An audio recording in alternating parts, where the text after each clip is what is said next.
मित्रांनो नमस्कार. Royal life with pets या आपल्या यूट्यूब चॅनलवर मी आशिष सावंत आपल्या सर्वांचं पुन्हा एकदा सहर्ष स्वागत करतो. गेले जवळपास आपण 2 वर्ष आपले यूट्यूब चॅनल चालवतोय आणि आपण फक्त ग्राउंडवर फोकस करत आहोत. महाराष्ट्रातील श्वान शर्यतीवर आपण अतिशय चांगल्या पद्धतीनं फोकस केला आहे.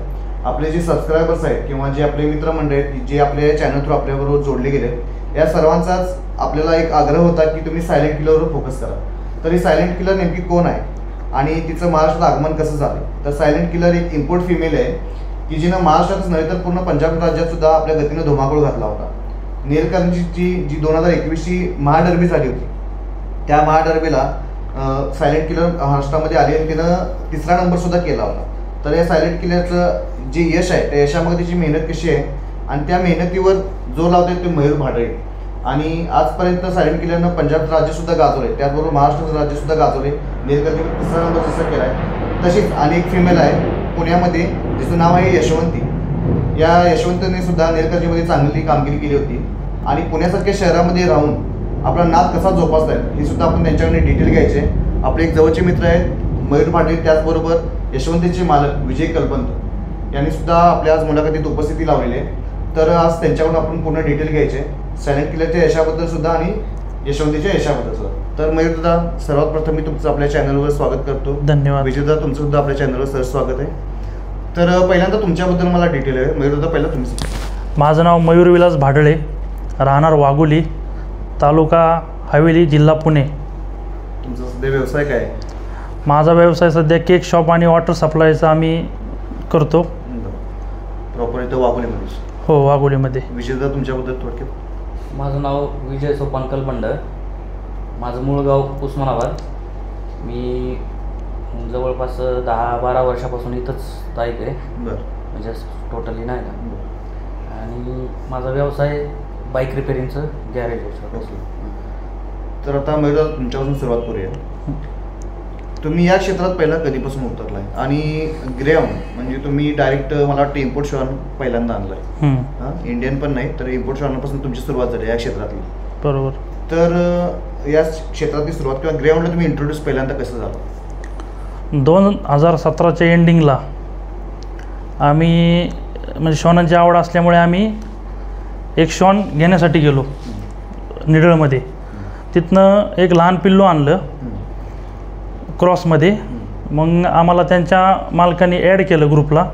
त्याच्यानंतर आम्हाला हळूहळू त्यांनी फोन मेसेज करत सांगितलं की आम्हाला निडळमध्ये किरण पवारकडून आम्ही एक लहान पिल्लू घेतलं. मग नंतर आम्हाला त्यांनी ग्रुपला ॲड वगैरे करून सांगितलं अशा अशा रेस असतात, हे पिल्लू पळेल वगैरे. मग आम्ही ग्रुपला ॲड झाल्यानंतर आम्हाला कळलं की इथे ते मैदान असतात. मग आम्ही मैदानाला 1-2 मैदानाला गेलो. त्याला ग्राउंड घेण्याकडेच कल तुमचा कसा होता? त्याच्या आधी तुम्ही कुठे इंट्रोड्यूस झाला होता का ग्राउंडला? नाही, त्याच्या आधी कधीच नाही.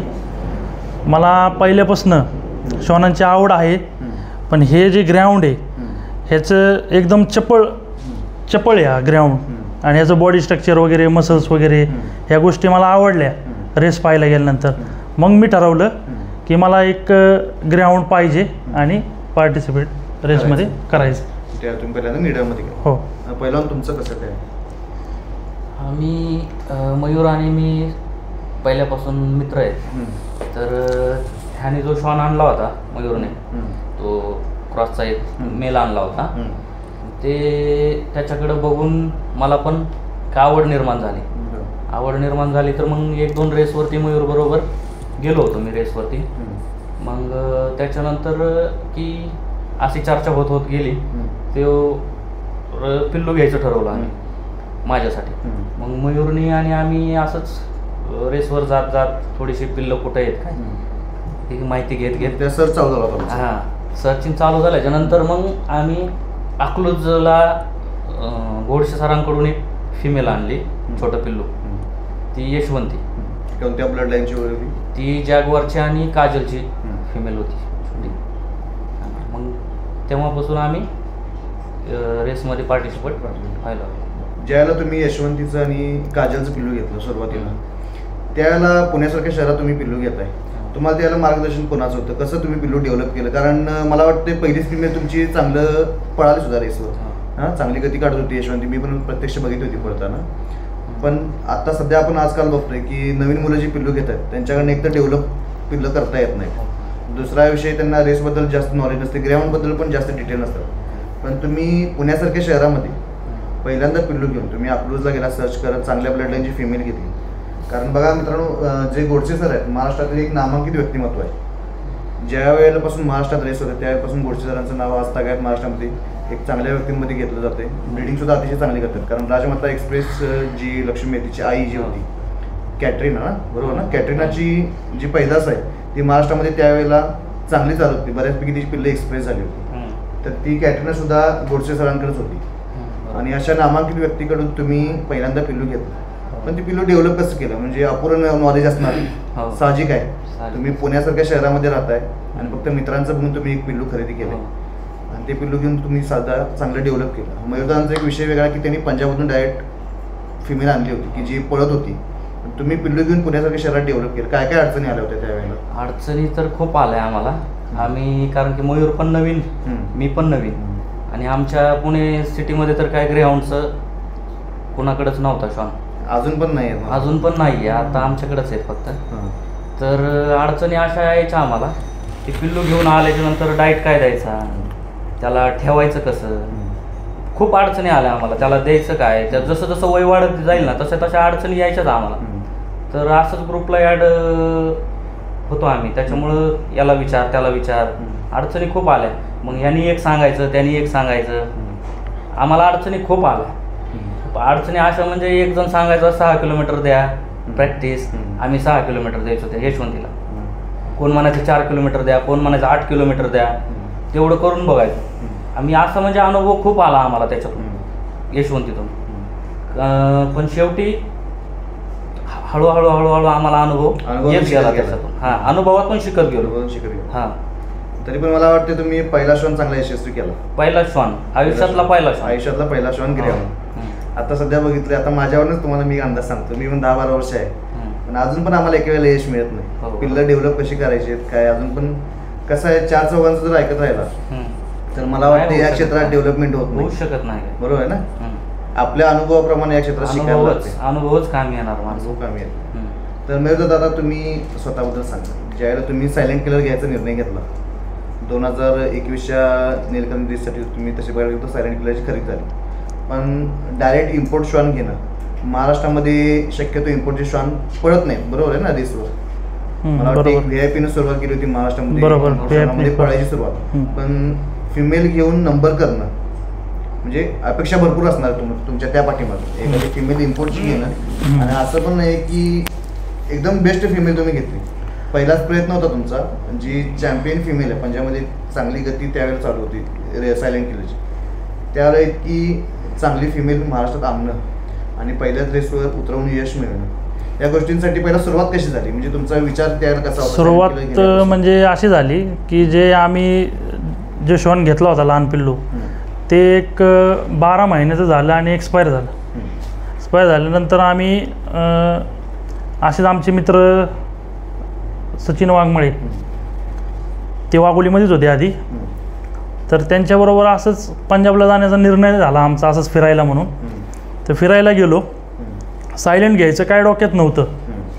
फिरायला गेल्यानंतर तिथं पंजाबची रेस पहिल्यांदाच बघितली, एकदम बेस्ट वाटली पंजाबची रेस. तर तिथं सायलेंट पार्टिसिपेट होती. तर भरपूर असे श्वान बघितले, पण सायलेंट पाहिलं आणि म्हणजे एक आपण म्हणतो ना की तिचं स्ट्रक्चर तिचं ते, तिथं म्हणजे असं ठरवलं की असा श्वान आपल्याला घ्यायचा आहे असं. तर डोक्यात असं काय नव्हतं की श्वान घ्यायला गेलो आहे, असंच पंजाबच्या रेस बघायला गेलो होतो. मग गेल्यानंतर सायलेंटचे जे ओनर आहेत, म्हणजे सायलेंटपासून तिथंच थांबलो मी, रेस पाहिलीच नाही. आणि सायलेंटचे जे ओनर आहेत त्यांना आम्ही विचारलं की बाबा सेल करणार आहेत का सायलेंटवर, तर ते नाही म्हणले. मग परत मग आम्ही तरी तिथंच थांबलो मी. सचिन वाघमळे आणि महेश पैलवान रेस बघत होते, मी हिच्यापाशीच थांबायचो कंटिन्यू. मग तरी त्या म्हणजे गुरपिंदर भाईंना वाटलं की ह्याच्या काहीतरी डोक्यात म्हणजे वेगळंच चालू आहे. तर मी काय म्हणलं की बाबा सेल नसन करायची, पण मी एक फोटो काढू शकतो का म्हणलं हिच्यासोबत. ते म्हणले ठीक आहे फोटो काढ, पण आत्ता नको काढू, रेस झाल्यावर काढ. तर ठीक आहे, फोटो वगैरे काढला. तो फोटो वगैरे पाहायचो मी नाही का त्या दिवशी रात्री पूर्ण दिवस तोच फोटो पाहिला. आणि नंतर परत सचिन भाऊंना आणि महेश भाऊंना फोन करायला लावला गुरुपिंदर भाईंना की म्हणलं मला ही फिमेल आवडलेली आहे, मला ही फिमेल घ्यायची किंवा हिचं एक पिल्लू द्यायला लावा, तिची किंमत काही पण असू द्या. तर गुरुपिंदर भाई म्हणले की पंजाबमध्ये शक्यतो इम्पोर्ट फिमेल आम्ही सेल नाही करत, ब्रीडिंगसाठीच वापरतो. ठीक आहे म्हणलं तुला एक पिल्लू देईल तिचं जेव्हा येतो. ठीक आहे असं झालं आणि आम्ही घरी आलो परत तिथनं, जिथं आम्ही नाही जिथं आम्ही स्टे केला ना तिथं आलो. तिथं आल्यानंतर परत फोन केला, तसे 3 वेळा फोन केला. पण ते पण असं वैतागले म्हणले या घरी बोलू आपण मीटिंग करू. तर मग आम्ही सकाळी गेलो घरी.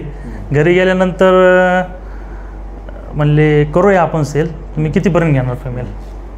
म्हणलं मालक तुम्ही सांगा किंमत. तर त्यावेळेस म्हणले मला 3, 3.5, 4 लाख रुपयेपर्यंत मला महाराष्ट्रामधून मागणी आलेली आहे. त्यांनी आम्हाला कॉल रेकॉर्डिंग दाखवले, चॅटिंग दाखवली आपलं महाराष्ट्रातल्या लोकांच्या. तर मग मला म्हणले मला एवढ्यापर्यंत मागितलेले 3.5, 4 लाख रुपयेपर्यंत, मला 5 लाख रुपयाला द्यायचे मला म्हणले. तर आम्ही थोडासा विचार केला. विचार केल्यानंतर तिची पेडिग्री, तिची लाईन वगैरे सगळ्या गोष्टी, तिचे पाय, सगळ्या गोष्टी बैलीचा इतिहास बघितला. तिचं वय थोडंसं कमी होतं, 2.5 वर्ष होतं. तर बाबा ठीक आहे म्हणलं नाही का, महाराष्ट्रातून 4 लाख रुपयापर्यंत मागितलेली आहे. आणि महेश पैलवान होते, त्यांनी पण आधी इम्पोर्ट शॉन खरेदी केले होते, त्यामुळे ते पण म्हणले याची किंमत योग्य आहे. सचिन भाऊ म्हणले कारण वय कमी आहे आणि बेस्ट फिमेल आहे, ब्रीडिंगसाठी पण तुम्ही यूज करू. तर माझ्या डोक्यात असं काय नव्हतं की घ्यायची तिला नेलकरंजीमध्ये आणायचं, नंबरच झाला पाहिजे असं काही नव्हतं. तर मी घेतली. आमचा व्यवहार असा झाला की 4.5 लाख रुपये मी कॅश दिले आणि एक पिल्लू त्यांना द्यायचं ठरलं. मीटिंग ती करून देणार होते, फर्स्ट मीटिंग. तर मग असं झालं. मग ते म्हणले त्यांना म्हणजे खरंच वाटलं नाही का असं बोललेलो. मग त्यांच्या अकाउंटला वगैरे 2-3 तासात त्यांच्या अकाउंटला पेमेंट केलं आपण. पेमेंट केल्यानंतर त्यांना थोडंसं वाईट वाटलं,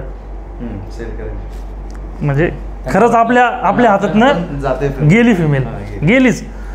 तर मग कशाची घेते ते नाही हां एवढ्या किमती आपण कारण महाराष्ट्रातून आधी भरपूर मागणी झाली आणि झालीच होती, चांगल्या लोकांनी मागितली होती.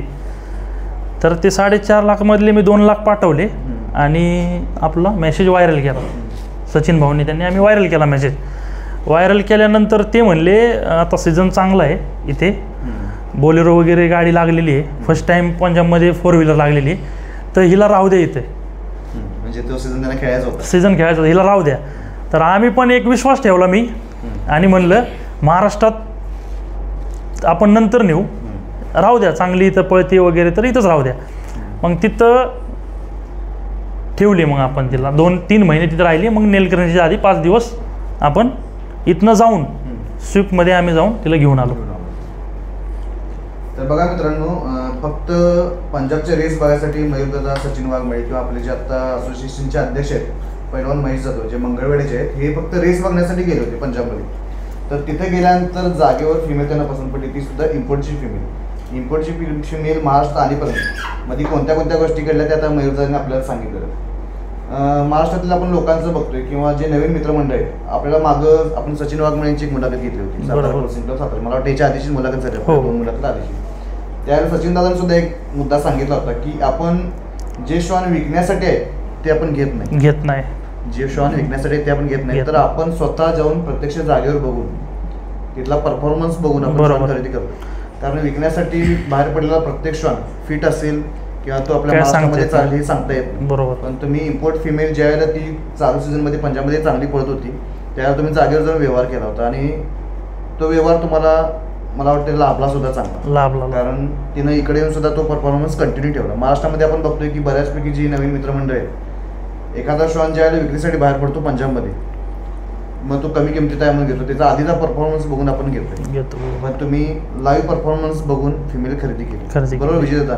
या गोष्टी सध्या आपल्याला सगळ्यांना म्हणजे आपल्या चॅनल थ्रू फोकसमध्ये आणायचे की जो श्वान विक्रीसाठी आहे तो घेताना सुद्धा पूर्ण विचार केला गेला पाहिजे. त्याचा परफॉर्मन्स त्यावेळेला कसा आहे, त्याची प्रकृती कशी आहे. जसं तुम्ही आता मयूरदांनी सांगितलं की त्याचा पूर्ण तुम्ही फिटनेस चेक केला, पाय वगैरे सगळे चेक केले, त्याची पेडिग्री चेक केली, कारण तुम्ही इतकं मोठं बजेट लावता. महत्त्वाचं म्हणजे एज. हा, एज बघा. जो शॉन माणूस खरेदी करतोय ना पंजाबमध्ये, त्यांनी पहिलं एज बघितलं पाहिजे. केलं पाहिजे. एज नंतर त्याची लाईन पाहिली पाहिजे. बरोबर. लाईन नंतर त्याचं पाय वगैरे बघितले पाहिजे. आणि पंजाबमधला शॉन शक्यतो जिगरबाजच पाहिजे महाराष्ट्रात पाळण्यासाठी. बरोबर. थोडा ॲग्रेसिव्ह पाहिजे, पाहिजे, तरच तो महाराष्ट्रात चांगला परफॉर्मन्स असं देतो. काय कारण वाटतंय तुम्हाला, काय अग्रेसिव्ह पाहिजे? महाराष्ट्रातलं कारण महाराष्ट्रात काय होतंय, पंजाबमध्ये जे पब्लिक आहे ते लांब लांब असतं आणि महाराष्ट्रात जवळ असतं. तर पंजाबच्या शॉनांना ती सवय नसती. बरोबर. तर जे ॲग्रेसिव्ह जो डॉग आहे टेडीवर जो फोकस करतो जास्त ॲग्रेसिव्ह, तो महाराष्ट्रात बऱ्यापैकी सक्सेस होतोच. आणि पाय वगैरे पण पाहिले पाहिजे. मित्रांनो बघा, अतिशय चांगल्या मुद्द्यावर फोकस केला आहे मयूरदान आणि विजयदान, की जिगरबाज किंवा ॲग्रेसिव्ह शॉन हा महाराष्ट्रामध्ये यशस्वी होऊ शकतो पंजाबमधून आलेला. कारण आपल्याकडचं पब्लिक आणि पंजाबमधलं पब्लिक यामध्ये किंवा आपल्याकडे रेस आणि पंजाबमधली रेस तफावत भरपूर अजून भरपूर. आपल्याकडे सुद्धा आता बऱ्यापैकी रेस सगळ्या डेव्हलपमेंट चांगली चालू आहे. तर नीलकंठची जी रेस झाली या वर्षीची 2024 ही रेस आपण बघितली तर अतिशय चांगली रेस झाली. त्या पद्धतीने पंजाबमध्ये सुद्धा रेस होतात, पण बऱ्यापैकी रेसला पब्लिक अजून सुद्धा आढळ येते रेसवर. त्यासाठी आपल्याकडच्या ज्या कमिटी आहेत त्या जबाबदार राहतील असं मला वाटते. कारण कमिटीने जर रेस ठेवायचे असतील तर पहिला ही अरेंजमेंट करायला पाहिजे की पब्लिकवर तुम्ही किती नियंत्रण ठेवताय. नाही, आत्ता बऱ्यापैकी सुधारणा झालेली आहे. बऱ्यापैकी सुधारणा झालेली पहिल्यापेक्षा. की जे आपले महाराष्ट्रातलं जे पब्लिक आहे हे बऱ्यापैकी थोडंसं लांब असतं. अजून थोड्या दिवसांनी होईल पूर्ण सुधारणा, पंजाबसारखी होईन जाईल. पण पहिल्यापेक्षा आत्ता भरपूर सुधारणा झाली पब्लिकची. आता माझं एक मत मी मुलाखत थ्रू मानतो. मी माझी मतं आज पण कधी काय होते माहिती आहे का, पंजाबमधून खरेदी करणारा जो शॉन मालक आहे ना, तो शॉन मालक पब्लिकची भीती मोडण्याचं किंवा ट्रॅक तिकडल्या मातीत आणि आपल्या मातीत खूप फरक आहे. किंवा आपल्या मातीत हा शॉन पळेल ह्याची पूर्ण कसरत करून घेतोय, पण पब्लिकला काय करू शकत नाही तो शॉन मालक. बस तेवढाच प्रश्न आहे. शॉन पण काय करतो, शॉन पूर्ण ह्याच्यात सपोर्ट करतो मालकाला.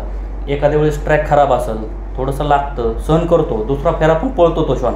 नाही असं नाही की बाबा पंजाबहून आणलाय म्हणजे पळत नाही. शॉन आहे तो पळणारच. पण पब्लिक जर आडवा आलं तर मग त्या मालकाचं पण नुकसान होते, श्वानाचं चांगल्या श्वानाचं पण निर्माण होते. काही वेळेला श्वानांमध्ये पण भीती निर्माण होते, माणूस आडवा येईल पुढं, त्यानंतर तू पुन्हा स्पीड कमी करतो, नेक्स्ट टाइम मग भीती घेतो.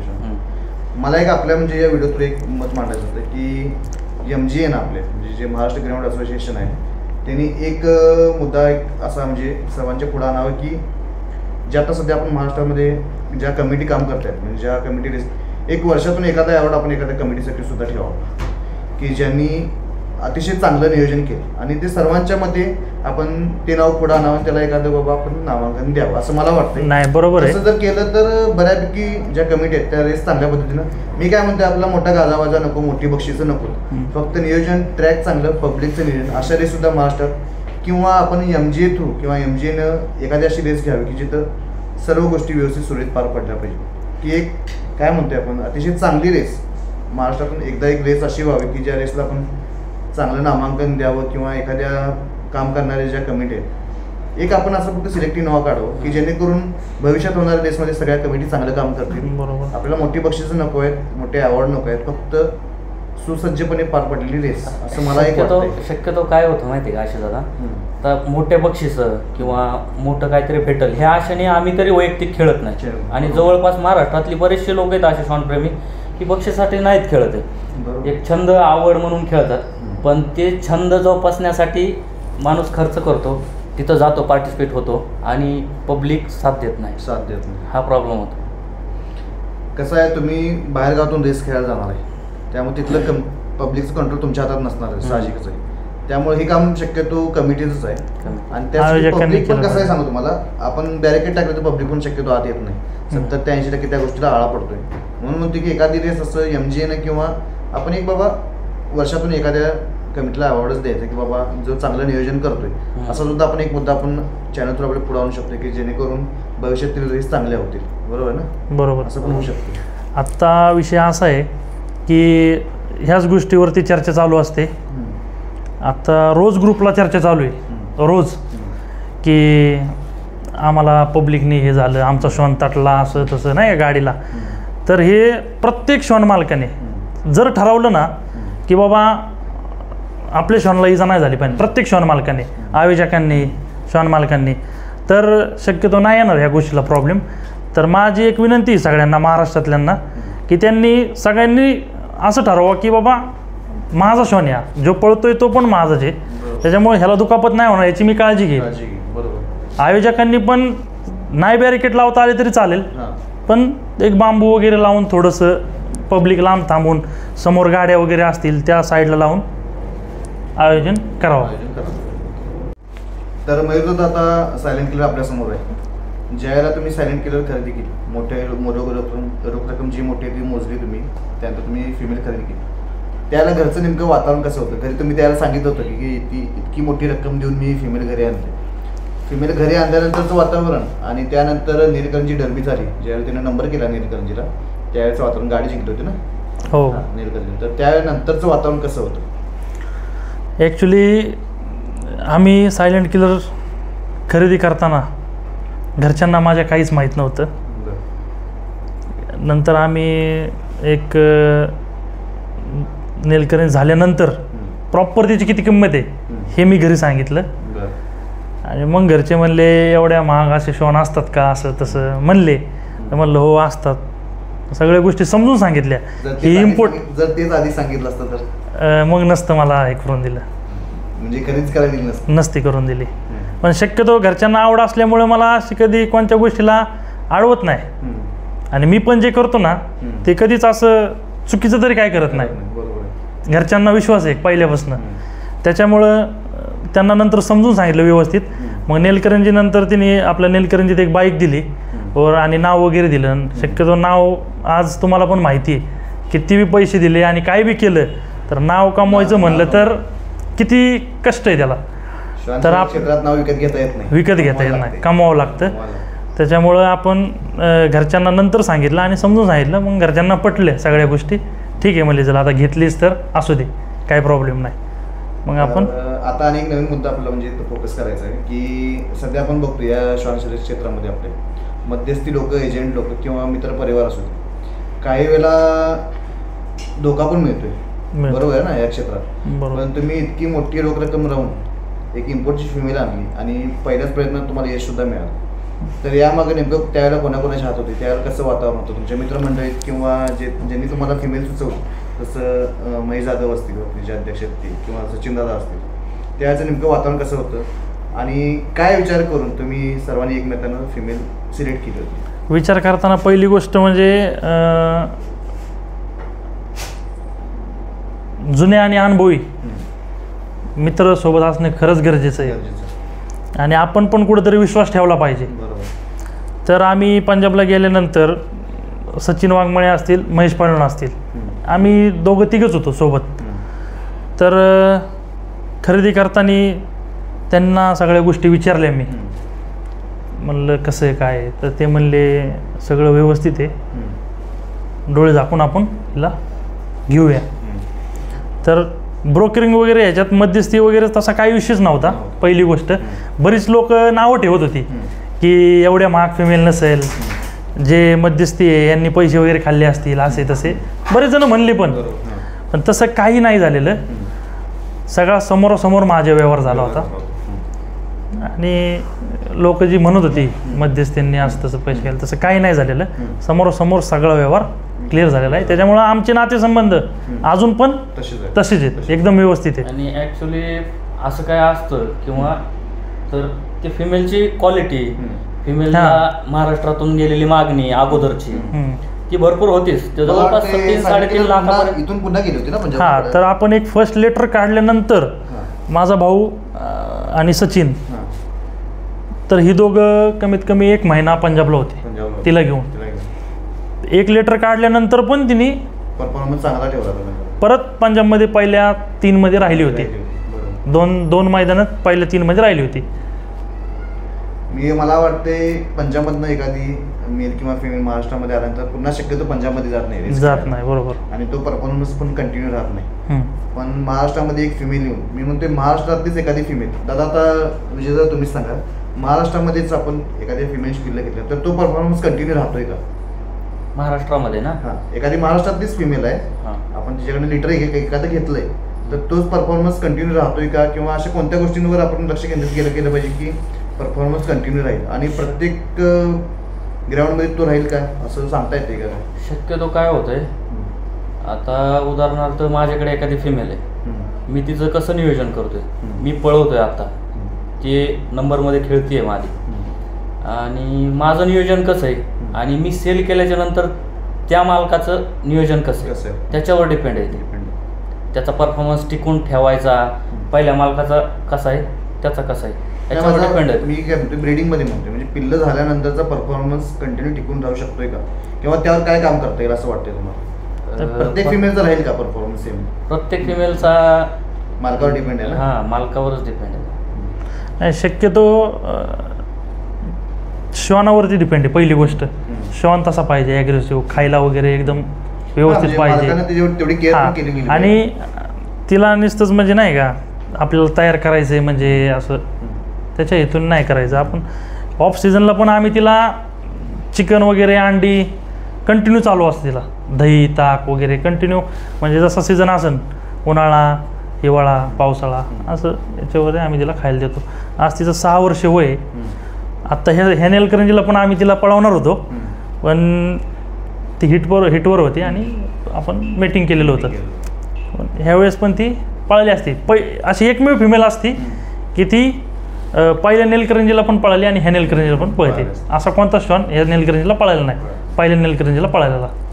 तर बघा मित्रांनो, मयूरदांनी अतिशय चांगला मुद्दा मांडलाय की ऑफ सीझनमध्ये सुद्धा तुम्ही तितकीच काळजी घेताय जितकी सीझनमध्ये घेताय. आपल्याकडं बऱ्यापैकी या गोष्टीवर लोकांचं नियंत्रण नसते असं मला वाटतं. कारण ज्यांचे श्वान मी बघितले की सीझनमध्ये फुल फिट दिसतात श्वान, ऑफ सीझनमध्ये जर एखाद्याच्या घरी गेलं ते ओळखायला पण येत, तर ओळखायला पण येत नाही की तो श्वान रेसवर आलेला असताना त्यावेळेचा त्याचा फिटनेस आहे किंवा जे बॉडी स्ट्रक्चर आहे ते ऑफ सीझनमध्ये दिसत नाही. तर या गोष्टींवर पण फोकस केला गेला पाहिजे की जेणेकरून कंटिन्यू परफॉर्मन्स आपल्याकडनं घेता येईल. काही जणांचे श्वान असे असतात की सुरुवातीला चांगला परफॉर्मन्स देत नाही. का देत नाहीत तर मला त्याला असं वाटतं की त्यांची जी फिटनेस आहे किंवा ऑफ सीझनमध्ये जो त्यांच्याकडे आपण डाएटवर काळजी नाही केलेला आहे, बरोबर, सुरुवातीला लगेच त्यांच्याकडून जोर निघत नाही रेस, ते नंतर हळूहळू सीझन एंडला चांगला परफॉर्मन्स द्यायला लागतो. त्यासाठी काळजी घेणं इतकंच महत्त्वाचं आहे की तुम्ही कंटिन्यू म्हणजे जोपर्यंत श्वान तुमच्या हातात आहे तोपर्यंत त्यांच्यावर काळजी फोकस केला गेला पाहिजे. त्यांचा डाएट चांगलाच ठेवला पाहिजे, व्यायाम एक्सरसाइज काय तो चांगला ठेवला तर कंटिन्यू पहिल्या रेसपासून परफॉर्मन्स श्वान चांगला देऊ शकतो. तर मग आता सर्वात मोठं यश म्हटलं तर सायलेंट किलरचं पहिलं यश होतं नेलकरंजी. तर त्यावेळेला तुम्ही फिमेल पंजाबवरून इथं आणली, पहिलेच रेसला उतरवली, पार्टिसिपेट झाला आणि यश पण चांगलं मिळवलं. तर त्यावेळेचं वातावरण कसं होतं? तुम्ही कधी फिमेल आणली, किती दिवसाचा रेस्ट फिमेलला मिळाली, त्यानंतर फिमेलचा परफॉर्मन्स चालू असताना रेसवर त्यावेळेला तुमची राबणूक तिच्या मागे कशी चालू होती त्याबद्दल थोडक्यात काय सांगा. पहिल्यांदा आपण सायलेंट किलर खरेदी केल्यानंतर 2 महिने तिथं होती. 2 महिन्यानंतर तिथं बोलेरोची रेस लागली. पंजाबमध्ये फर्स्ट टाईम 4 व्हीलरची रेस लागली होती. तर ती रेस बघण्यासाठी आम्ही गेलो. गेल्यानंतर आमच्या काय असं मनात नव्हतं की सायलेंट किलरला तिथं पळवायचं, शक्यतो आम्ही पळवणार नव्हतो. मग तिथं गेलो, नंतर ते आपले गुरपिंदर भाई असतील ते म्हणले आज जाने दे, इसका लास्ट मेला इधर खेलेंगे आज. तर तिथं सगळ्यात मोठी रेस होती ती.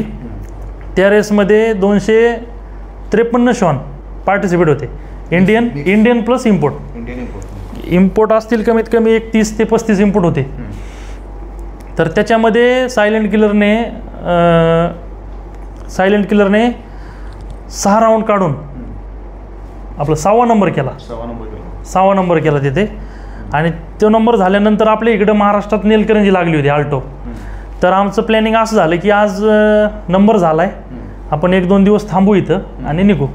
तर आम्ही 1 दिवस थांबलो तिथं आणि दुसऱ्या दिवशी लगेच 19 तारखेला तिथनं सायलेंट किलरला घेऊन आपलं महाराष्ट्राकडे आलो.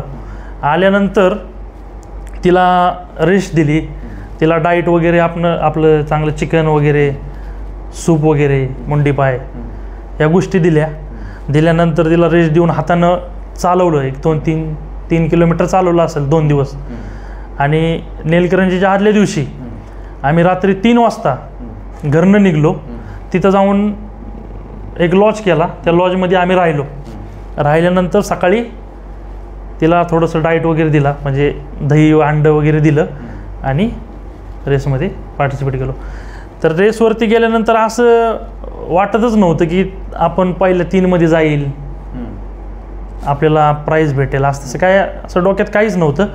कारण 289 शॉन होते नीलकरंजीला त्याची मला वाटतं सगळ्यात मोठी नोंद. हां, आणि पंजाबवरून शॉन येऊन एवढा पळ असं माझ्या पण कधी डोक्यात नव्हतं. पण तिची पहिलीच रेस असल्यामुळं तिला थोडा ॲग्रेसिव्ह असल्यामुळे फेरे काढत त्याला कसं वातावरण होतं फेरी जिंकतील तसं? त्यावेळेस आनंद तर खूप व्हायचा, पण मनात एक भीती असतीच. कोणी जरी असलं तरी एक भीती होती. पण काय नाही, जसं जसं जिंकत गेली तेव्हा आमचे पहिल्यांदाच माझे वडील, भाऊ वगैरे आले होते रेसला. हां, आणि माझ्या आयुष्यात मला पहिल्यांदा जर ट्रॉफी वगैरे माझं यश म्हणलं तर मला सायलेंटने मला बाईक दिलेली आहे. पहिली माझी ट्रॉफी आहे आणि बाईक, हे माझं पहिलं यश सायलेंट. म्हणजे मला ग्राउंडमधून मिळालेलं एक प्राईज ते माझं बाईक होतं. त्यात एक मला पण आनंद झाला, घरच्यांना पण आवड लागली, भावाला वगैरे. मग तिची आवड लागत मग परत नंतर गुरपिंदर भाई आले होते त्या रेसला. ते पळवत होते, मला काय तिच्याबद्दल एवढं माहीत नव्हतं. तर मी ते बघितलं सगळं व्यवस्थित, आम्ही बघितलं. आणि ते नंतर लगेच दुसऱ्या दिवशी परत पंजाबला गेले आणि 9 तारखेला आराळ्यामध्ये रेस होते साताऱ्यात. तर तिथं आम्ही घेऊन गेलो तिला. घेऊन गेल्यानंतर तिथं फर्स्ट झाला. तो एक व्हाईट क्रूज बरोबर झाली होती फायनल. व्हाईट क्रूज बरोबर झाली होती, तिथं फर्स्ट झाला. तो आमचा एक अनुभव, वैयक्तिक आमचा अनुभव सायलेंटबद्दल. 8 दिवसात. हां, कारण आम्ही नीलकरंजीला बघितलं होतं सगळं. बघितलं होतं. आमचा ग्रुप असेल, पंजाबचे गुरपिंदर भाई असतील, त्यांना नॉलेज होतं हिच्याबद्दल पूर्ण. त्या गोष्टीच आम्ही सेम केल्या आणि आरळ्यात फर्स्ट केला. आता जसं तुम्ही म्हणाला की आम्ही सकाळी 3-4 वाजता इथून घरातून बाहेर पडलो, हां, म्हणजे रेसवर जाण्यासाठी. तर मी आता स्वतः इथं आलो, इतक्या लांब मला एका दिवसातच कंटाळा आला, इतक्या लांब यायचा, ट्रॅफिक रहदारी सगळं बघून. तर मी इतक्या लांब येऊन रेस खेळत आहे. आणि पुण्यासारख्या शहरात जिथं चालायला सुद्धा माणसांना जागा नाही रोडला, अशा ठिकाणी तुम्ही सध्या श्वान संगोपन करताय आणि त्यांच्याकडे चांगला परफॉर्मन्स करून नाद सुद्धा जोपासायला लागला स्वतःचा. तर मला सांगा, मी आतापर्यंत बऱ्याच जणांचं बघितलं, भरपूर आपली मित्रमंडळी म्हणतात की खर्च भरपूर आहे, अंतर भरपूर होते, या सगळ्या गोष्टींवर तुम्ही सुद्धा फोकस केला असणार सुरुवातीला. बरोबर. पण तरीसुद्धा या पुण्यासारख्या भागात जर आपल्याला हा नाद जोपासायचा असेल किंवा छंद वाढवायचा असेल तर कसं काम केलं गेलं पाहिजे या भागात, आणि काय दृष्टिकोनाने या क्षेत्रात पहिल्यांदा उतरलं गेलं पाहिजे ह्या भागातल्या राहणाऱ्या लोकांना ग्राउंड ठेवण्यासाठी? ह्या भागात म्हणजे पहिली सगळ्यात महत्त्वाची गोष्ट म्हणजे आर्थिक बाब ही मजबूत पाहिजे.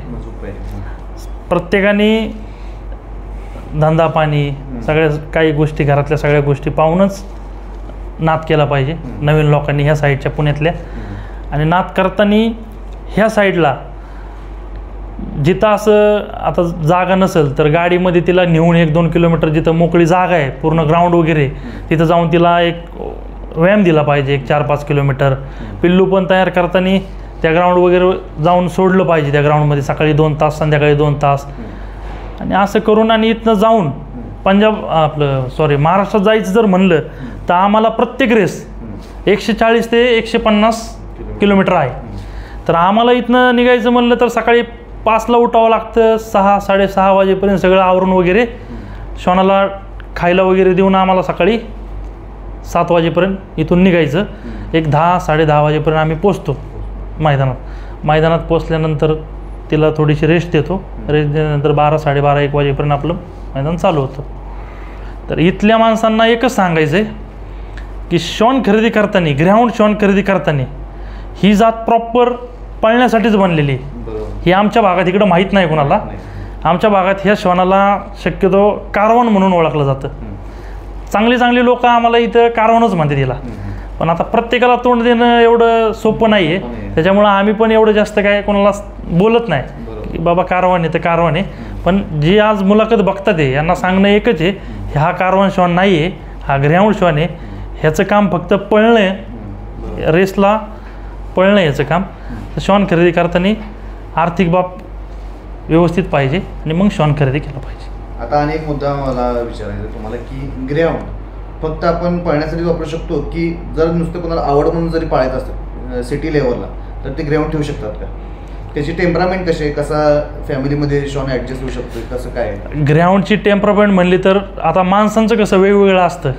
एखादा माणूस शांत असतो, एखादा माणूस ॲग्रेसिव्ह असतो, तसंच ग्राउंडचं पण आहे. शक्यतो ग्राउंड 99% एकदम शांत आहे, 1% फक्त ग्राउंड ॲग्रेसिव्ह आहे. तर फॅमिली म्हणून पाळू पण शकतात, भरपूर लोक तसं पाळतात पण बाहेर देशात वगैरे फॅमिली डॉग म्हणून पण पाळतात. तर ह्या पुण्यात ज्याला कोणाला फॅमिली डॉग म्हणून पाळायचं असेल तर बाकीचे डॉग पाळण्यापेक्षा मी एकदा आवर्जून सांगेल की ग्राउंड आवर्जून पाळा. आणि ग्राउंड ठेवणारा माणूस शक्यतो दुसऱ्या ब्रीडकडे वळत नाही घेत. एकदा ग्राउंड एका व्यक्तीने जर पुण्यातल्यासारख्या म्हणजे पाळलं तर तो माणूस शक्यतो दुसरा श्वान घेत नाही. मला सुद्धा भरपूर माझे मित्र वगैरे रॉट्युलर, जर्मन शेपर्ड, पिटबुल हे डॉग गिफ्ट म्हणून ने म्हणतात. पण नाही, मला ग्राउंडशिवाय दुसरा डॉगच आवडत नाही पहिली गोष्ट. त्याच्यामुळं फक्त माझ्या डोक्यात एकच आहे ग्राउंड. तर दादा आता सिटी लेवलला आपण आता सध्या सिटी लेवलसाठी चर्चा करतोय ग्राउंडवर.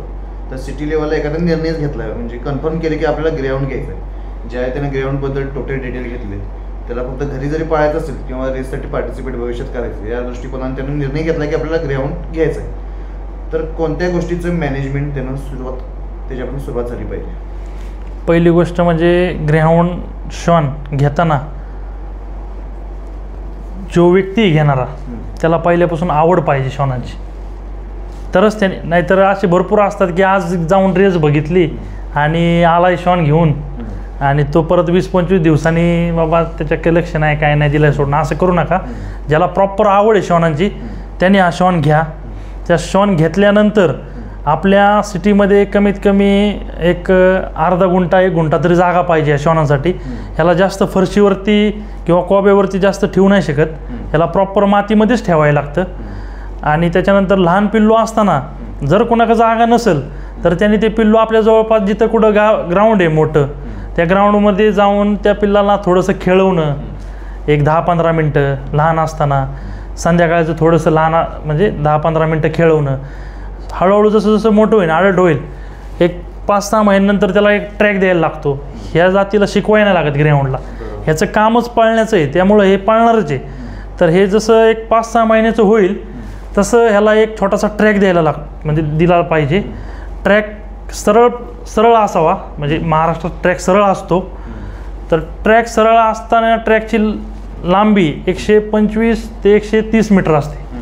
तर आपल्या ग्राउंडला एक शिकवताना सुरुवातीला 6 महिन्याचा असताना त्याला एक हाफ ट्रॅक दिला पाहिजे. TD वगैरे आपला दाखवायचा एक 3-4 महिन्याचा असताना. 6 महिन्याला हाफ ट्रॅक, 7 महिन्याला हाफ ट्रॅक, म्हणजे 7 महिने झाले की हाफ ट्रॅक. एक 8-9 महिन्याला एक फुल ट्रॅक देऊन एक 10-11 महिन्याला फुल ट्रॅक एक ट्रॅक द्यायचा. 12 महिन्याचं झाल्यानंतर प्रॉपर त्याला 2-3 ट्रॅक देऊ शकता. आणि 14-15 महिने झाले की फिमेल डॉग आपण रेसमध्ये पार्टिसिपेट करू शकतो. आणि मेलला एक 18-19 महिन्यानंतर पार्टिसिपेट करू शकतो. तोपर्यंत हा संयम ठेवलाच पाहिजे प्रत्येक श्वान मालकाने. महाराष्ट्रातले कोणी पण असो त्यांनी एवढा संयम ठेवलाच पाहिजे. एक 14-15 महिने फिमेल, 18-19 महिने मेल. आता तुम्ही स्वतः एक फिमेल घरी ठेवली सायलेंट किलरची. हां, तिचं ट्रेनिंग तुम्ही कसं दिली? सायलेंट गर्ल तिचं नाव आहे. आता चांगला परफॉर्मन्स देते महाराष्ट्रात. तर हो, ती चांगला परफॉर्मन्स देते. तर तिला आम्ही लहानपणी ठेवली होती. तर तिला एक 3-4 महिन्याची असताना तिला TD वगैरे दाखवला. TD वगैरे दाखवून तिला 6 महिने झाल्यानंतर एक हाफ ट्रॅक दिला. 7 महिने झाल्यानंतर पण हाफ ट्रॅक दिला. 8-9 2 महिन्यात एक फुल ट्रॅक दिला. फुल दिले की 11-12 महिन्याला पण एक फुल ट्रॅक दिले. 12 महिन्यानंतर एक 2-3-4 असे ट्रॅक घरी दिले. 3 ते 4 ट्रॅक दिले आम्ही घरी. आणि नंतर आम्ही डायरेक्ट रेसमध्ये पार्टिसिपेट झालो. तर ती एकदम व्यवस्थित, तिला म्हणजे आम्ही पब्लिकची सवय लागण्यासाठी महाराष्ट्रात आवर्जून आपल्या जवळ कुठं अशी भाजी मंडई वगैरे असेल तर आवर्जून आम्ही तिला त्या भाजी मंडईतून घेऊन जायचो की बाबा पब्लिकला, महाराष्ट्रात पब्लिक जवळ असतं, पब्लिकला ही घाबरली नाही पाहिजे. त्याच्यामुळं आम्ही आवर्जून असं भाजी मंडई वगैरे असं कुठं काय असेल तर आम्ही तिथं गर्दीत घेऊन जायचो. तर तिने सवय केली. हां, तर सुरुवातीपासून आम्हाला तिने चांगलं यश दिलं आहे. पहिल्या रेसपासून आत्तापर्यंत पण ती चांगली पळते. आजपर्यंत किती रेस पार्टिसिपेट झाली? तिला आम्ही 5 ते 6 रेस पार्टिसिपेट केली. 5 ते 6 रेसमध्ये तिने एक 4-5 रेसमध्ये पहिल्या 5मध्ये ती आहे. क्लासमध्ये आहे. हो. तर विजय दादा, आता तुम्ही स्वतः लहान पिल्लं डेव्हलप करताय घरी, स्वतः ब्रीडिंग करताय, पिल्लं पण डेव्हलप करताय. तर मला आता सांगा की लहान पिल्लांचं डेव्हलपमेंट चांगली झाली पाहिजे, यासाठी तुमचा फोकस कसा असतो? जोपर्यंत तुम्ही श्वान रेसवर उतरवताय त्यापर्यंतचा तुमचा प्रवास कसा असतो? शक्यतो पिल्लं डेव्हलपिंगचा विषय हे करायचं म्हटलं तर ग्रेहाऊंड श्वानाला ची जी फिमेल असते तिला मूळतःच 20-22 दिवसच दूध मिळतं पिल्लांना शक्यतो, आणि मग नंतर कमी पडतं दूध पिल्लांना. एवढी पिल्लं सांभाळणं शक्य होत नाही त्या आईच्या दुधावरती. त्याच्यामुळं 20-22 दिवसाच्या नंतर एक रॉयल कॅननचं किंवा पेडिग्रीचं पप्पीचं फूड वापरतो आम्ही, स्टार्टर. शक्यतो नवीन मुलांना काय होतं, रॉयल कॅनन थोडंसं कॉस्टली जातं, त्याच्यामुळं दुसऱ्या कंपनीचं पण वापरू शकतो आपण, नाही का. 20-22 दिवसाच्या नंतर थोडं थोडं वापरतो आम्ही.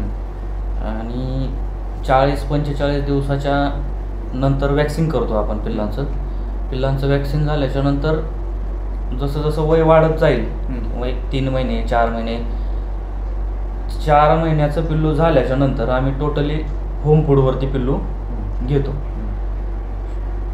डायरेक्ट. बरं, होम फूडवर तुम्ही ज्यावेळेला पिल्लू घेताय त्याला पूर्ण न्यूट्रिशन तर त्याला मिळालं पाहिजे, त्याला तुम्ही म्हणजे सप्लिमेंट आधीपासून सुरू करताय की नंतर, की सप्लिमेंट वापरतच नाही, किंवा कसं काय असतं शेड्यूल काय असतं? सप्लिमेंट जर तुम्ही म्हणायचं गेलं तर कॅल्शियम, मल्टीव्हिटॅमिन आणि लिव्हर टॉनिक ह्या व्यतिरिक्त आम्ही काही वापरत नाही आहे. दुसऱ्या कुठल्या गोष्टी असतील कंपनीच्या वगैरे काय नाही वापरत, कारण की ती परवडत पण नाही आहे आपल्याला शक्यतो, नाही का. आपण सगळं शक्यतो कमीत कमी खर्चामध्ये जास्तीत जास्त तुम्हाला आणि होम फूडमध्ये म्हणजे एक थोडंसं चिकन थोडं चालू करायचं, त्याला चिकन सूप. तरी सुरुवातीला कितव्या महिन्यापासून चिकन आम्ही देतो? 3-4 महिन्यापासून चिकन द्यायला चालू करतो. 3 महिन्यापासून. काय प्रमाण असावं सुरुवातीला? एक 100 ग्रॅम चिकन देतो आम्ही स्टार्टिंगला पिल्लांना. हां, आणि चिकनमध्ये चपाती किंवा भाकरी मिक्स करतो. या सगळ्या त्या गोष्टी तुम्ही करायला लागले. पिल्लू डेव्हलप झालं तुमचं एक 5-6 महिन्यापर्यंत तुम्ही बऱ्यापैकी पिल्लाला डेव्हलप, कारण मी बघतोय की सुरुवातीच्या टप्प्यातच पिल्लं डेव्हलप करणं महत्त्वाचं असतं ग्राउंडमध्ये. बरोबर. नंतर तुम्ही त्यावर जास्त काम करायला गेला तर तितकी डेव्हलपमेंट होत नाही जी पहिल्या सुरुवातीच्या 6 महिन्यात होत. पहिल्या 6 महिन्यात. बरोबर. जसं आपण म्हणतोय की पावसाच्या पाण्यावर जसं पीक वाढते चांगलं, बरोबर आहे ना, ते बाकीच्या वेळेला तुम्ही तेच पाणी पावसाचं साठवलेल्या पाण्यावरती पीक वाढू शकत नाही. बरोबर. तसं तुम्हाला सुरुवातीच्या 6 महिन्यातच पिल्लावर जास्त फोकस करायला लागतो. बरोबर. मग त्यानंतर तुम्ही ट्रॅक वगैरे कसं देताय, व्यायामाची पद्धत तुमच्याकडे कशी आहे? सिटी लेवलचं सांगा मला. सिटी लेवल सप्लिमेंट वगैरे तुम्हाला आता मला वाटतं सिटी लेवल पटकन सगळ्या गोष्टी अवेलेबल होतील अशा. सिटी लेवलला तसं म्हणायला गेलं तर सप्लिमेंट भरपूर कंपनीचे आहेत, आम्हाला अवेलेबल होतात. पण ग्रेहाऊंड हा जो श्वान आहे जेवढं थोडक्यात पैलवानासारखं नॅचरली जेवढं तुम्हाला भेटल होम फूडमधून, चिकन असू द्या, अंडे असू द्या, पालेभाज्या असू द्या, तसं त्याच्यावर आमचा जास्त विश्वास नाही.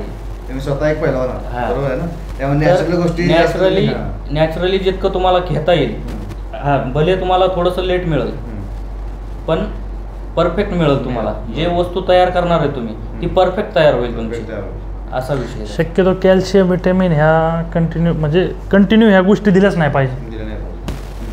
1, 2, 3, 4, 5 दिवसाच्या गॅपनी कॅल्शियम, लिव्हर टॉनिक, व्हिटॅमिन वगैरे ह्या गोष्टी दिल्या पाहिजे, कंटिन्यू नाही दिल्या पाहिजे. आणि नंतर तर एक 4-5 महिन्यानंतर तर आठवड्याने दिलं तरी चालेल, कारण का आपण होम फूड इतकं चांगलं देतोय.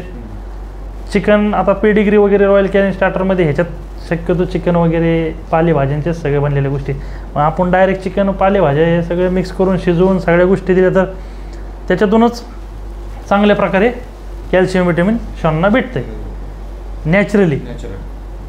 आता व्यायामाकडे जर आपण वळलो तर तुम्ही सिटी लेवलला राहत असताना कशा या गोष्टी मॅनेज करताय व्यायामाची? आता व्यायामाचं म्हणायला गेलं, व्यायामाचं किंवा ट्रॅकचं, तर आम्हाला खूप अडचणी येतात. कारण की सिटी लेवल असल्यामुळं प्रत्येक ठिकाणी गुंठेवारी झाले, गुंठेवारीत कुणी कंपाऊंड मारले, कुणी काय केलंय बांधून ठेवले, त्याच्यामुळं आम्हाला प्रॅक्टिसला पण त्रास होतो. पण आडमार्गे आडबाजूला कुठंतरी कच्च्या रस्त्याला आपलं जशी रानात शेतवाट असते तशी वाट भेटते कुठंतरी, मग त्याच्यावरती व्यायाम देतो आम्ही. सायकलवरती किंवा गाडीवरती म्हणा, एक 5-10च्या स्पीडने, 10-15च्या स्पीडने असं करतो. आणि ट्रॅकचं म्हणायला गेलं तर पिल्लू एक 4 महिन्याचं झालं की त्याला एक छोटासा एक 50-60 पावलाचा ट्रॅक ओढतो आम्ही. 6 महिन्यापर्यंत ते पिल्लू ट्रेन होतंच शक्यतो. मला एक सांगायचंय, पिल्लू हे 6 महिन्याच्या आतमध्ये ट्रेन कराच, असा पण अनुभव आला आम्हाला. म्हणजे टीडी वगैरे दाखवायचा 3-4 महिन्यानंतर. असा पण अनुभव आला की पिल्लू काय करतात 18 महिन्याच्या नंतर त्याला ट्रेनिंग द्यायला चालू करतात. ते एकदम चुकीचंच आहे असं वैयक्तिक माझं मत आहे. कारण की 6 महिन्याच्या आतमध्ये पिल्लू ट्रेन होतं.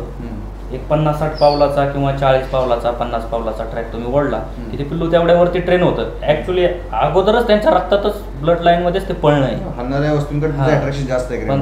पण काय होतं, आता काय लोक म्हणतील पळणार आहे त्यांच्या रक्तातच पळणं आहे तर मग 18 महिन्याचं झाल्यावर पण पळालं पाहिजे. तसं नाही. ती लहानपणी त्याला पळायला ते पळणार की, पण ते टेडीच्या मागं नाही पळणार. 18 महिन्याच्या नंतर ते बाहेर पळायला चालू करणार असं. त्याच्यामुळं 6 महिन्याच्या आतमध्येच ते ट्रेन करायला लागते. आणि मग तेवढी जागा तर मुबलक असते आमच्याकडं, तेवढे ॲडजस्ट करतो आम्ही ते पिल्लू ट्रेन करण्यासाठी. आता मी बघितलं, पुणेच नाही म्हणत मी, इतर सिटीमध्ये पण आता ग्राउंडचे बऱ्यापैकी थोडे क्रेज वाढायला लागले. तर तिथं काहींचा असा फोकस आहे की आपण ट्रेडमिलवर व्यायाम केला गेला पाहिजे श्वानांना. आपले काही सोशल मीडियावरचे काही चॅनल असतील किंवा काही रील्स बघितले असतील तर त्यावरून सुद्धा काहींना असं वाटतं की ट्रेडमिलचा व्यायाम दिला गेला पाहिजे. मला जास्त वेळ मिळत नाही, मग मला वेळ मिळत नसताना मी ट्रेडमिल सुरू केला आणि अर्धा तास 15 मिनटं 20 मिनटं काहीतरी श्वानांना व्यायाम दिला. तर तुमच्याकडे सुद्धा मी ट्रेडमिल बघितले, पण काय वाटतं तुम्हाला त्या दोन्ही गोष्टीमध्ये किती फरक जाणवते की ट्रेडमिलचा व्यायाम आणि नॅचरल जो तुम्ही व्यायाम देताय या गोष्टींमध्ये काय फरक जाणवते? शक्यतो आमची एक व्हिडिओ व्हायरल झाली ती सायलेंटची, की आम्ही ट्रेडमिलवरती व्यायाम देत होतो. तसं काही नव्हतं.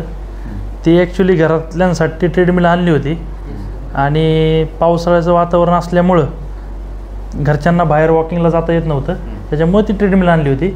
आणि सहज आपलं एक दिवशी ट्राय केलं सायलेंट किलर, त्याच्यावर चालती का व्यवस्थित चालती काय, तर ती इतकी व्हिडिओ व्हायरल झाली की लोकांना असं वाटायला लागलं की आम्ही ट्रेडमिलवरती व्यायाम देतोय. तर तसं काही नव्हतं. आम्ही आपलं बाहेर मातीच्या रानाला, कच्च्या रस्त्याला, पायवाटेलाच व्यायाम देतो आणि तोच व्यायाम खरा आहे. ट्रेडमिलवरचा व्यायाम शक्यतो कुणीच देऊ नका, त्याचा काही उपयोग पण होत नाही. आपला बाहेर कच्च्या रस्त्याला, मातीच्या पायवाटाला वगैरे असा एक 3-4 किलोमीटर 5 किलोमीटर व्यायाम दिला पाहिजे श्वानाच्या बॉडी वेटनुसार. तरी अंदाज काय मला कसं सांगू शकतो? जर आपण एक गणित बांधायला गेलं तर सायलेंट किलरचं वजन किती? आता सायलेंट किलरचं वजन हे 32 किलो होतं. तिला आम्ही म्हणजे पंजाबला सुद्धा जेव्हा मी गेलो तिला खरेदी करण्यासाठी त्यावेळेस तिला माझ्यासमोर 10-12 किलोमीटर सायकलवरती व्यायाम देत होते. 10 किलोमीटर तर तिथं द्यायचेच सायकलवरती, पण असं एकदम 5च्या स्पीडने एकदम हळूहळू नॉर्मल. आपल्या इकडचे काय करतात लोक, एक 10-20च्या स्पीडने थोडासा व्यायाम देतात. जेवढा हळूहळू देता येईल तेवढा चांगला आहे, फक्त जास्त वेळ द्या. आणि वेटनुसार आता श्वानांचं 32 किलो असेल तर ठीक होतं, 38 किलो तिचं ते जुळून आलं ते सगळ्या गोष्टी. काहींचे 24-25 श्वान असतात किलो, त्यांचे 2-3 किलोमीटर ठीक आहे. आणि प्रॅक्टिस म्हणलंच तर 12 महिन्याच्या नंतर एक 10-12-15 दिवसाला ट्रॅक दिला पाहिजे, 1-2 फेरे तरी दिले पाहिजे. आणि ज्यांना रेसमध्ये पार्टिसिपेट व्हायला जवळ आहे असं त्यांनी रेसमध्ये कंटिन्यू करू शकतात. त्यांनी रेसमध्ये पार्टिसिपेट केलं तरी चालेल, काही प्रॉब्लेम नाही. ज्यांना नाही होणार त्यांनी घरी प्रॅक्टिस वगैरे, तरी पण नाहीच वेळ मिळणार तर ग्राउंडमध्ये जाऊन खेळायला वगैरे सोडा, एक स्प्रिंटा वगैरे मारू दे त्यांना, बॉल मागे वगैरे. हा नॅचरली व्यायाम ज्याला जमणारच नाही त्यांनी ग्राउंडमध्ये वगैरे जाऊन खेळू सोडू शकतो. एकंदरीत तुमचं सांगणं असं आहे की ट्रेडमिलचा व्यायाम नकोच आहे. नको आहे.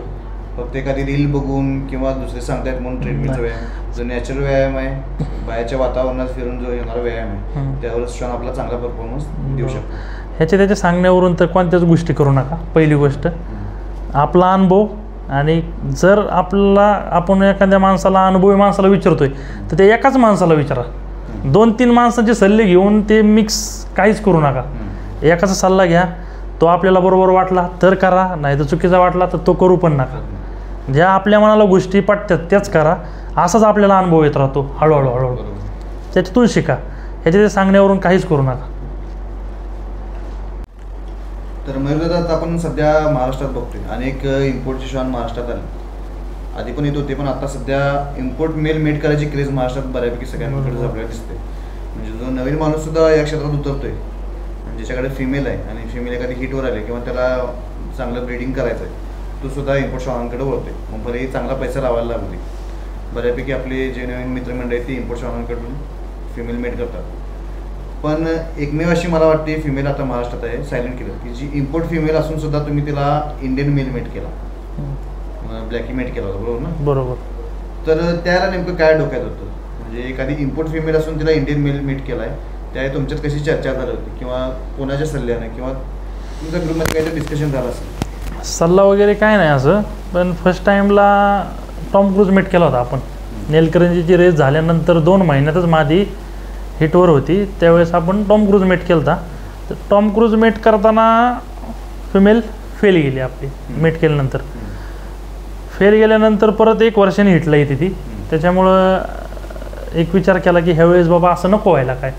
त्यामुळं आपण ब्लॅकीचा रिझल्ट तसा महाराष्ट्रात खूप होता, अजून पण आहे. आणि आपल्या पण फिमेलचा चांगला रिझल्ट आला आहे आता. ब्लॅकीकडनं पिल्लं झाली, रिझल्टमुळं आपण ब्लॅकी मेट केला.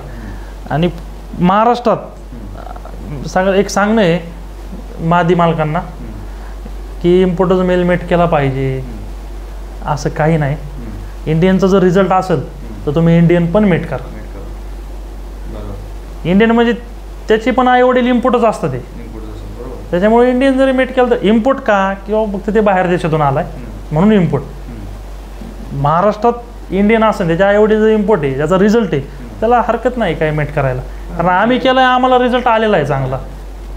एकंदरीत काय ग्राउंड हे नेटिव्ह आपलं इंडियाचं नाहीच आहे. इंडियाचं नाही. कुठून जरी कसा जरी ग्राउंड आला, फक्त तो ओरिजिनल असावा. ओरिजिनल असावा. त्याचे आई बाप बाहेरच्या देशातून आलेलीच आहे, बरोबर. इंडियन ब्रीड नाहीच आहे आपल्या ग्राउंड. तुम्ही ज्यावेळेला तुम्ही ब्लॅकी मेट केला त्यावेळेला पण इम्पोर्ट फिमेल असून सुद्धा तुम्ही ब्लॅकी मेट केला. हा नेमका विचार फक्त तुमचा होता की आणि तुमच्या मित्रमंडळींचा वगैरे कसं काय चर्चा झाली होती त्या? नाही, सल्ले भरपूर जणांनी दिले की मागच्या वेळेस फेल गेली होती फिमेलला लोक नावं ठेवत होती, भरपूर जण काही पण म्हणायची. तर मग ह्यावेळेस लोक म्हणले की इंडियन मेल पण मेट करू शकता तुम्ही, चांगला आहे रिझल्टवाला. दोघा तिघांनी मला सल्ले दिले मित्रांनी. आमच्या दोघा तिघांचा पण विचार झाल्यानंतर आम्ही रिझल्ट पाहून ब्लॅकीला मेट केला. आता त्यावेळेची पिल्लं ब्लॅकीची मला वाटते त्यानंतर पण एकदा लिटर झालं ना फिमेलचं ब्लॅकी नंतर? हां, ब्लॅकी नंतर पण आता 1 लिटर झाले जनरस एनर्जी. सुरुवातीची पिल्लं ब्लॅकीची जी लिटर होते, आता ब्लॅकी सध्या नाही आहे, पण त्याची जी पिल्लं आहेत ती पण सध्या चांगला परफॉर्मन्स देतात. हो, ती पिल्लं नेमकं आता कोणाकोणाकडे आहेत? आता ती 6 पिल्लं झाली होती. 6 मधले 3 मेल आणि 3 फिमेल होती. तर 2 पिल्लं आपण पंजाबला दिली होती, म्हणजे 1 पिल्लू आपण देणं होतं भाईंना आणि 1 पिल्लू आपण विकत दिलं होतं. तर ते पिल्लू 2 पिल्लं अशी पंजाबला होते आणि 1 पिल्लू 2 पिल्लं माझ्याकडे होते. म्हणजे एक विजयकडे आणि एक माझ्याकडे होतं. विजयकडे मेल, माझ्याकडे फिमेल. पंजाबला मेल, 1 फिमेल आणि 2 पिल्लं. 1 फिमेल विठू माऊली रेसिंग क्लब यांच्याकडे सेल केली होती मी यांना, हां, गंतड्यांना. आणि आपला गोरख जाधव असतील बोरपाड्याचे, त्यांना 1 मेल सेल केला होता. तर असे 6 पिल्लं ह्या जणांक होते. सध्या कसा परफॉर्मन्स देतात? आता सध्या तसं पाहिलं तर पंजाबचा जो मेल आहे, त्याचा आजोबा नाव आहे, तो पण पहिल्या 10 मध्ये 3-4 रेस गेलेला आहे पंजाबमध्ये. आजोबा म्हणून नाव आहे. आपली पण फिमेल आहे सायलेंट गर्ल, ही पण चांगलीच पळते, ही पण पहिल्या 10 मध्ये आहेच. पिल्लांचं टेम्परामेंट स्वभाव कसा आहे नेमका? म्हणजे तापट आहेत पिल्लं, ॲग्रेसिव्ह आहे. आईसारखीच सगळी पिल्लं आहे ॲग्रेसिव्ह. मग टेडीवरती जास्त राग आहे त्यांना. ॲग्रेसिव्ह, चांगला फिनिश चांगला कसं काय? दोन्ही पण स्टार्ट टू फिनिश एकदम व्यवस्थित आहे. सेम सायलेंट सारखं आहे स्टार्ट टू फिनिश. आणि त्या गंतडेजवळ त्यांची मादी त्यांनी तमिळनाडूला सेल केलेली आहे. एकंदरीत सगळ्याच पिल्लांचा मला वाटतं परफॉर्मन्स बेस्ट आहे. हो, चांगला परफॉर्मन्स आला. त्याची फिमेल पण चांगला देते, चांगली पळते. गोरखपेलवानकडे जो नर आहे त्याचा पण परफॉर्मन्स बघितला. तो पण मेल आता त्या दिवशी त्यांनी दुसरा केला आपशिंगेत नंबर ओपनमध्ये, तो पण चांगला पळतोय. तर त्यानंतरचं लिटर कोणतं आहे परत? त्यानंतर आपण जनरस एनर्जी मेट केला. तर जनरस एनर्जी मेट करून मादी फेल गेली परत. थोडंसं टेम्परेचर होतं तिला. त्याच्यानंतर परत आपण 6 महिन्यांनी योगायोगाने आली 6 महिन्याला हिटला. परत आपण जनरस एनर्जी मेट केला. तर जनरस एनर्जी मेट करून 6 पिल्लं झाली. 6 मधली 5 फिमेल होत्या, 1 मेल होता. तर ती पण पिल्लं चांगल्या मालकांकडे आत्ता. आता कोणाकोणाला दिलेत काय अंदाज? तर ती पिल्लं एक माझ्याकडे आहे घरी फिमेल, एक पिल्लू हनुमंत अभंगराव आपले पंढरपूरचे त्यांच्याकडे, एक पिल्लू संदीप सावकार माणिकवाडी त्यांच्याकडे मेल पिल्लू, एक धीरज पैलवान माऊली डबलवाले त्यांच्याकडे फिमेल पिल्लू, आणि एक पिल्लू हर्षल सुर्वे सातारचे त्यांच्याकडे एक, आणि एक पिल्लू तमिळनाडूला आहे फिमेल. आता तुम्ही सध्या फक्त एक फिमेल ठेवली आहे? एक फिमेल आपल्याकडे आहे जनरस एनर्जीची. आता भविष्यातील प्लॅनिंगसाठी तुमच्याकडे एक फिमेल आहे? भविष्यातल्या प्लॅनिंगमध्ये पहिल्या लेटरमधली एक फिमेल आहे फिमेल आणि आत्ताच्या एक लेटरमधली एक फिमेल. शक्यतो आत्ता 2 पिल्लं ठेवायची होती, पण मागणी असल्यामुळे देऊन टाकली. तर मयूर आता तुम्ही ही 2-3 वर्ष श्वान शर्यत क्षेत्रामध्ये चांगलाच फोकस पण केला आहे. तुमचे श्वान चांगला परफॉर्मन्स पण देतात. पण चांगला परफॉर्मन्स देत असताना सुद्धा कोणतरी एक त्याच्या पाठीमागे सल्लागार किंवा मार्गदर्शक असतोच प्रत्येकाचा. कितीतरी अनुभवी माणूस असेल तर त्याच्या पाठीमागे कोणाचा तरी एखाद्याचा हात असतो, सल्लागार कोणतरी असतो. तर तुमच्या पाठीमागे असे कोण आहेत मार्गदर्शक किंवा तुमची मित्रमंडळी कोण? मार्गदर्शक म्हणले तर आपले एक सचिन वाघमळे असतील, परत अनिकेत डुबल असेल, गोरख जाधव असतील, विजय असेल, मुन्ना असेल. आपले या 4-5 जणांचं मार्गदर्शन असतं आपल्याला जास्त. पत्रकार संदीप भाई असतील. हे इमर्जन्सी असं काही जर वाटलं आपल्याला जास्त तर यांना विचारतो मी या सगळ्या गोष्टी. पत्रकार भैया, संदीप भैया यांना विचारतो. आता या गोष्टी करत असताना आता प्रत्येकाचं श्वानावर फोकस जास्त आहे, तर त्याच्या तब्येतीवर पण आपण तितकाच फोकस करतो. कारण जितका तुमचा श्वान फिट आहे तितकाच तो चांगला परफॉर्मन्स रेसवर देत असतो. तर तब्येतीचे काही प्रॉब्लेम्स वगैरे असतात तर तुमच्या भागात तुमच्या असे कोणते डॉक्टर आहेत की ज्यांचा तुम्ही सल्ला घेता किंवा त्यांची ट्रीटमेंट असते तुमची? शक्यतो मी आमच्या भागात डॉक्टरांकडे जातच नाही. जी काही ट्रीटमेंट असेल ती मी घरीच करतो वैयक्तिक. पण माझे जर तुम्ही डॉक्टर विचारले श्वानांच्याबद्दल तर मी राजमाने अकलूजचे त्यांना कॉलवर विचारून सर्व काही गोष्टी विचारून ते मला सगळं सांगतात. आणि दुसरे म्हणजे आपले सातारचे संदीप जाधव, ते पण डॉक्टर मला मदत करतात. तर इतकी वर्ष तुम्ही या क्षेत्रात आता 3-4 वर्ष चांगला फोकस करताय, तर तुमचे स्वतःचेच काही अनुभव किंवा क्षण या क्षेत्रातील असे काय आहेत का? अनुभव म्हणलं तर आराळ्यामध्ये आपण साताऱ्यात फर्स्ट नंबर केला होता सायलेंटकडनं. तिथं अनुभव आला आपल्याला चांगलाच. म्हणजे तुम्ही स्वतः वैयक्तिक श्वान मालक म्हणून रेस केला? स्वतः आम्ही सगळ्या गोष्टी, म्हणजे त्यावेळेस कोणी नव्हतं, स्वतः आम्ही दोघं भाऊ विजय आणि सचिन वगैरे असन आम्ही सगळं हे करून आम्ही नीलकंठची रेस ही तुम्ही फक्त बघण्यासाठी ती पाहिली आम्ही, मालक म्हणून फक्त होता? हां, ती पाहिली आम्ही नीलकंठची रेस. तिथं काहीच मला माहीत नव्हतं सायलेंट किलरबद्दल, श्वानांबद्दल. म्हणजे एवढं पण मला काय सायलेंटबद्दल तर काहीच माहीत नव्हतं. ते मी गुरपिंदर भाई यांचं सगळं बघितलं, आपलं सगळ्यांच्या बघितल्या गोष्टी, आणि नीलकंठी आपलं आराळ्यामध्ये सेम तसंच सगळं करून आम्ही तिला पळवली आणि फर्स्ट झाला. तो आमचा हां नाही अस्मरणीय क्षण आपला नीलकंठीचा. हां, तिथं थर्ड केला तो क्षण म्हणजे खरंच अजून पण चांगलं वाटतं त्या क्षण आठवलं तर. विजयदा तुमच्याबद्दल तसं काय? असं म्हटलं तर तसं नीलकंठीच म्हणता येईल, कारण की नीलकंठीत मी यशवंतीला पळवत होतो. तुम्ही स्वतः घरी फिमेल तयार केली? हो. आणि अनेक मला मुद्दा मांडायचा होता. सध्या महाराष्ट्रात बऱ्यापैकी सगळेजण म्हणतात की श्वानाची तब्येत पाहिजे किंवा साईज मोठी पाहिजे. मी स्वतः तुमची यशवंती पळताना पण बघितली होती. पळताना मला अतिशय जबरदस्त वाटायचं आणि साईज पण लहान होती. तरी सुद्धा तुम्ही पळवून त्यात नीलकंठीच्या मोठ्या रेसवर तुम्ही यश मिळवलं. ज्या रेसवर सायलेंटनं नंबर केला होता 3रा, त्या रेसवर मला वाटते तिनं पण चांगला परफॉर्मन्स दिला होता. हो. तर तब्येतीबद्दल जर म्हणायचं गेलं तर मला पण थोडंसं खंत वाटायची की बाबा आपली फिमेल खूप छोटी आहे.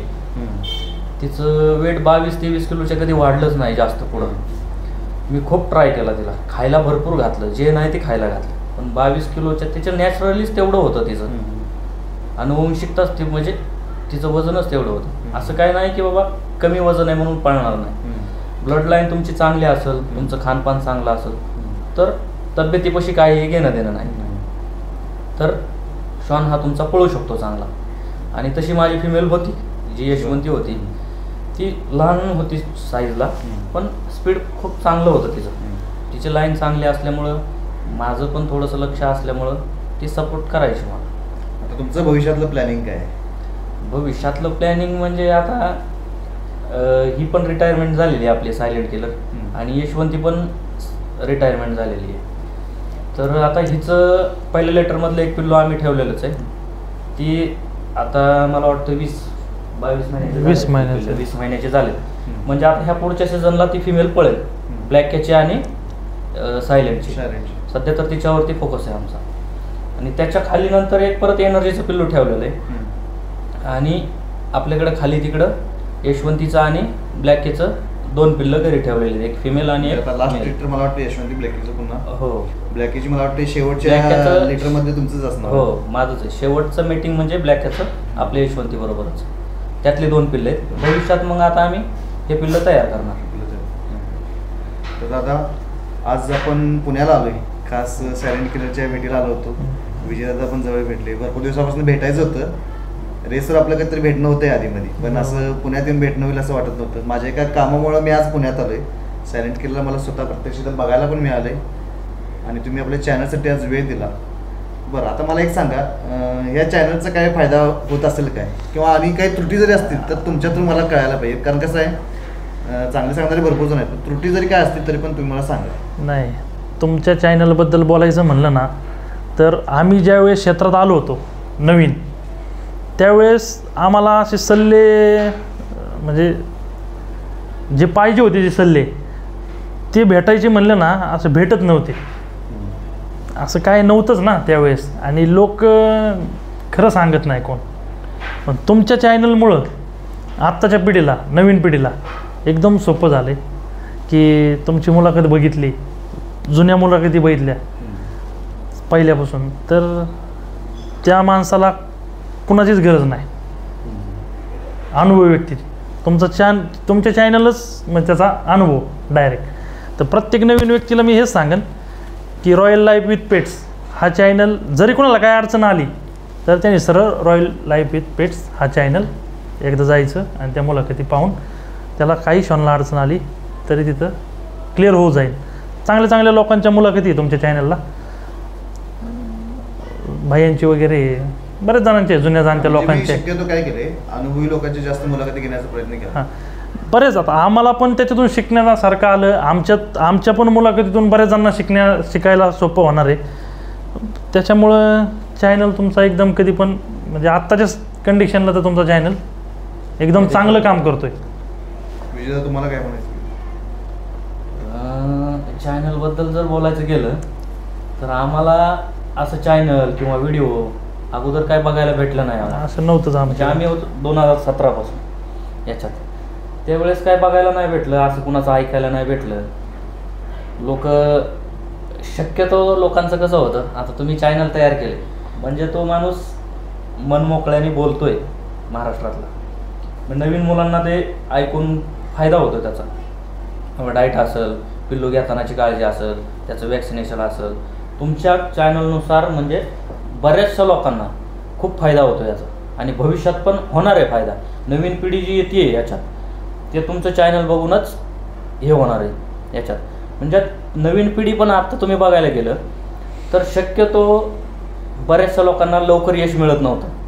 चॅनल बघून किंवा अनुभव येतोय नवीन मुलांना, त्यांना यश मिळतंय. थोडक्यात माझं असं वैयक्तिक मत आहे. बऱ्यापैकी जी नवीन उतरणारे मित्रमंडळी आहेत ना आपली, सोशल मीडिया थ्रूच यात उतरणार आहेत. हो, बरोबर. म्हणजे एखाद्याला भेटून श्वान बघून उतरणारे कमी, आणि रील्स बघून किंवा यूट्यूबवरची व्हिडिओ बघून उतरणारे मेंबर भरपूर आहेत. बरोबर. पण तरी पण मला वाटते अनुभवी लोकांच्या जरा सल्ल्याने यात उतरलेलं बरं वाटतं. फायदेशीर. बरोबर. अनुभवचा सल्ला मी स्वतः सुद्धा चॅनल करताना माझ्या डोक्यात तेच होतं की अनुभव घ्यायचा आहे. त्यासाठी मी व्हिडिओ चालू केले होते. मला हे यूट्यूब चॅनल चालू करायचं किंवा यातनं इन्कम मिळते किंवा असं माझ्या डोक्यात त्याला काय नव्हतं. मला तर माझे 3-4 व्हिडिओ पोस्ट होईल, पण यूट्यूबमध्ये पेमेंट मिळते हे सुद्धा मला सुद्धा माहीत नव्हतं सुरुवातीला. त्यानंतर हे चॅनल पण सुरू केलं, पण परफॉर्मन्स पण आपला लोकांना आवडला आणि चांगला प्रतिसाद मिळाला बऱ्याच मित्रांमध्ये. माझ्याकडनं फक्त थोडं व्हिडिओ पोस्ट करणं मागं पुढं होत राहते, तेवढा वेळ मिळत नसल्यामुळे मध्ये तर मी 5-6 महिने व्हिडिओसुद्धा पोस्ट केले नव्हते. आता सुरुवात पुन्हा चांगली झाली. तर तुम्ही आपल्या चॅनलला वेळ दिला आणि सायलेंट किलर आपल्याला प्रत्यक्ष बघायला मिळाली, चॅम्पियन फिमेल बघायला मिळाली. बऱ्याच आपल्या मित्रमंडळींच्या कमेंट येत होत्या, त्यांच्यासाठी मी सायलेंट किलरला फोकसमध्ये आणण्याचा एक प्रयत्न केला आहे. तुम्ही आज वेळ दिला त्याबद्दल मी सर्वांचे आभार मानतो. धन्यवाद. धन्यवाद.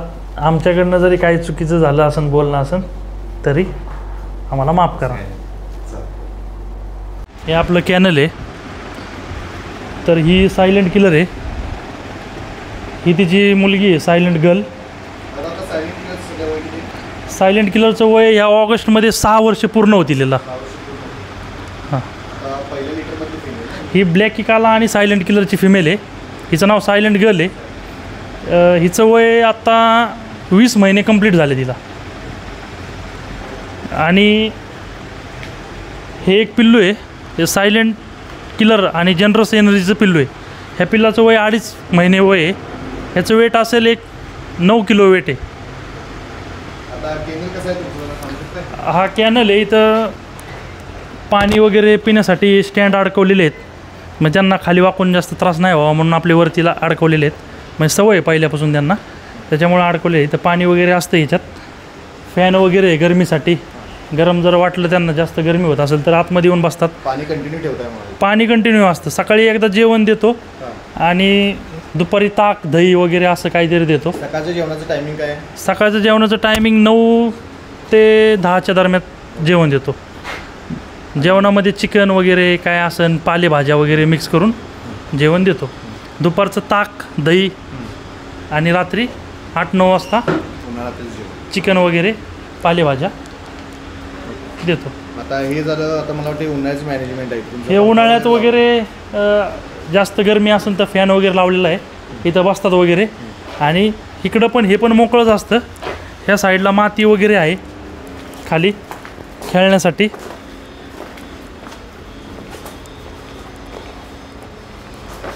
ह्याच्यात सकाळचे 6-7 वाजता फिरून आणल्यानंतर इथंच असतात मोकळे, एक 10-11 वाजेपर्यंत.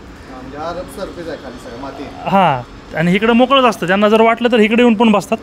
ह्याच्यात कसं जरा पाय वगैरे मजबूत होतात. सगळ्या गोष्टी इथं मातीत असल्यामुळे. अंदाजे किती जागा आहे ही जागा असेल 1 गुंठा असेल सगळी. 1 गुंठ्यात केलेलं आहे. 2-3 श्वानांसाठी कम्फर्टेबल आहे? हो, अजून पण 1-2 श्वान राहू शकतात त्याच्यात, काय प्रॉब्लेम नाही.